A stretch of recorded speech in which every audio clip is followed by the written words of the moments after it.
Staffordshire's had a whole crop of flying saucers. Spots in the sky, lights in the sky, strange things.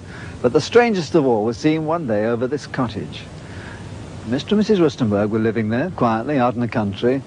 And, well, you just tell me what you saw. Well, it was one ordinary day.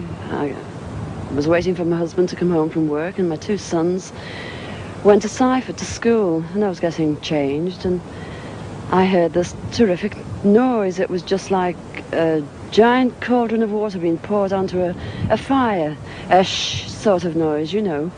And my first reaction was, oh, the children. I thought maybe a plane was crashing or something like that.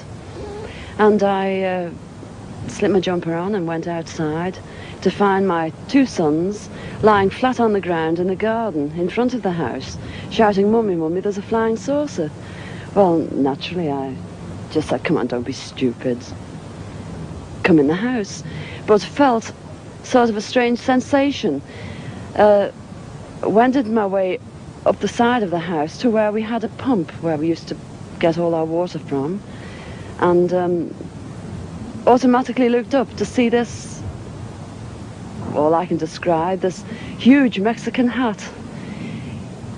It was stationary, this thing, and it was bright silver in colour, and it had a dome.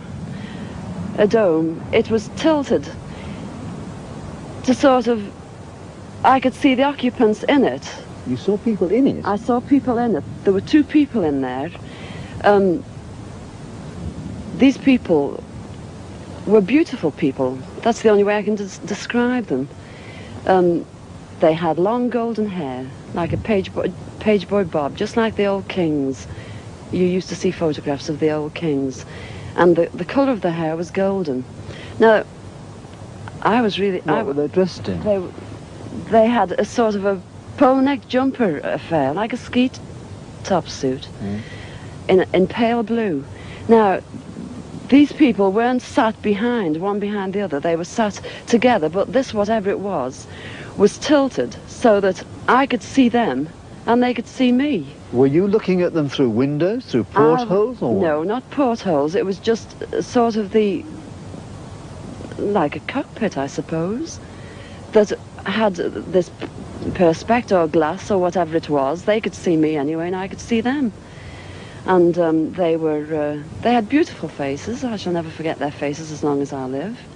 Their foreheads seemed to be a bit larger than, you know, the bottom of their faces as normal people you would expect to see. But maybe this was just whatever they had round their heads, which was like a transparent fishbowl. And they just looked, and I was absolutely paralytic with fear. I couldn't move, although my mind was ticking over. And they looked so sympathetic that I was just mesmerised for what seemed to be, ages, but it could have only been seconds. And I turned to sort of look down at the boys, was unaware that they were with me because I was so absorbed. And the next thing, I looked up and it was gone. How low had it been? It had been the height, I couldn't tell you. But the house that you've seen, it was just on top of the roof. It was hovering on top of the roof. How big was it compared with the size of the house? It swallowed the whole circumference of the roof. I couldn't see, the roof was completely blotted out. The chimneys I couldn't see. All I could see was this massive object that I described as like a Mexican hat without the bubbles. And then it flew away sideways or upwards? No, I didn't see. I just looked up and it had gone. But I assume it went straight up, because for a short while after in the sky I looked around and I said to my two boys, "Where, can you see anything? Can you see anything?" And they said, "There it is, Mum," and they pointed up, and I watched it. It was just like a little cotton reel in the sky, and it circled us 3 times. It went round 3 times, and then it just shut off, and that was it. When I started to analyse myself afterwards, I feared that I might have had an hallucination, but then I knew I hadn't had, because my sons were so sure about what they'd seen and what I'd seen. And It went through my mind that it was a secret weapon from Russia, and then I thought, well, it can't be that, because if they had something like that, they wouldn't need to fear anybody or anything. Were you scared by it? Did you run indoors? Oh, I was petrified. I couldn't move. I couldn't move a muscle. I was paralyzed with fear.